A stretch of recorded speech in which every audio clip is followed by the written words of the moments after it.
Nos convives sont là, bien installés, bien à table, comme vous pouvez le voir. Fais bouger les vieux un peu, parce que tu sais, après ils sont kilos. Donc vous venez nous présenter un spectacle, voilà, à Vierzon. Un festival même. Non, parce que j'allais manger mon pain en raisin, mais comme tu m'as regardé, je me suis dit, ça se trouve, il va me demander un truc, n'ouvre pas la bouche tout de suite, attends.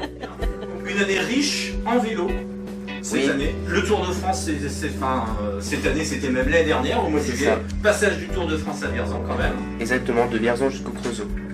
Et c'était vu, je sais pas combien de fois sur Instagram, c'était de la folie. Oui, j'ai vu ça sur Instagram, on est arrivé deuxième ville sur les réseaux sociaux. Deuxième ville de France, c'est incroyable ça. Hein. Déplace, attention. En fait, on a quand même beaucoup de poètes qui viennent, hein, parce qu'on fait, tu sais, des ateliers lecture. Mais Sylvain, vous faites partie toujours du Printemps des Poètes? Ah bien sûr, oui, bien sûr. On a fait notre semaine de la poésie, la 24e édition la semaine dernière, donc dans les salons de l'hôtel. Et nous avons enfin Julie. Ça va Julie? Bonjour David, bonjour à tous. Julie, une habituée des lieux, on va t'écouter dans un instant. Oui. Parce que tu fais le morceau. Tout à fait. Ça va décoller mon frère? Dans le direct. Sur Radio Horoscope, oui, tu peux recommencer. C'est un territoire comme ça, on y allait comme ça en sachant pas trop ce que c'était et à chaque fois maintenant on y retourne parce qu'on est vraiment tombé amoureux de ce territoire. Sur le sport en général, à Vierzon on se porte très bien, on a des bons résultats cette année, on a plusieurs manifestations sportives dans la ville. Donc comme je le disais précédemment lors de l'interview sur Radio Tintouin, c'est la première saison en tant qu'élu que je connais du début jusqu'à la fin, parce que ça a toujours été arrêté dû à l'épidémie. Donc le sport vierzonais se porte très bien et je sais que ça va s'améliorer dans les années à venir. Véronique, alors qui sera là chez nous, que je dise pas de bêtises, le 10, c'est ça, hein. Le 10. Dimanche aussi, 10 avril. Alors le dimanche souvent c'est vrai qu'on fait un peu C'est de dimanche avant culture. Pâques. Non, mais D'accord, ouais, c'est on fait le plus jour des élections. culture, les gens autant ils viennent en famille, on fait ou pour enfants ou pas. Mais alors là ça va être un peu particulier parce qu'elle va présenter son livre, nous expliquer aussi depuis combien de temps elle travaille là-dessus. Enfin, autant des femmes.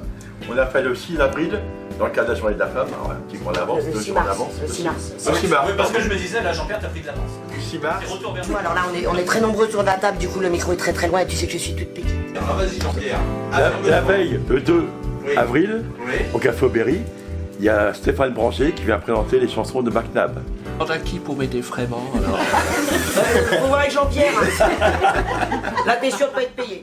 Alors c'est un gros événement en fait, parce que Gerson cette année est la marraine de l'association Ella, qui lutte contre les leucodystrophies. Et donc l'occasion a été donnée au Café Aubéry de faire on va dire un bel événement solidaire.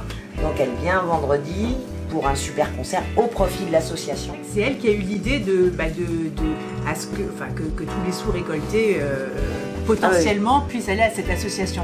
Donc nous les parents, Henri et moi, on était très fiers que notre petite poupette ait cette idée-là. Donc j'espère qu'il va y avoir plein de sous pour l'association. Ouais, on espère aussi que ce sera une grande fête, parce qu'il faut que... Une grande fête, une grande cause. Voilà, exactement. Bon, au Café Aubéry, la grande fête, c'est pas trop compliqué. Là, il faut que les gens retiennent bien que c'est pour une grande cause. Et puis que ça va être un moment, comme tu dis, hyper convivial. Oui, ça va être festif. De toute façon, avec Gerson, on se fait pas de soucis. On sait que ça va être festif, sympa. En plus, une jolie voix, donc un moment hyper agréable. Alors, si tout est réuni. Non, mais je veux dire, tout est réuni pour que ce soit une top soirée. Une conversation entre tous les auteurs, mais des auteurs venus du monde entier. J'ai compté, ils sont originaires de 52 pays différents, donc ça peut être des phrases qu'il faut réfléchir. Même parce qu'on entend sur Vierzon, généralement, mais de la part des Vierzonais qui n'ont rien à faire sur Vierzon. Ah, je suis d'accord. Donc il suffit d'écouter ton émission, David, et on se rend compte qu'au niveau de la culture, du sport et plein d'autres choses, il y a énormément de choses à faire sur Vierzon et forcément c'est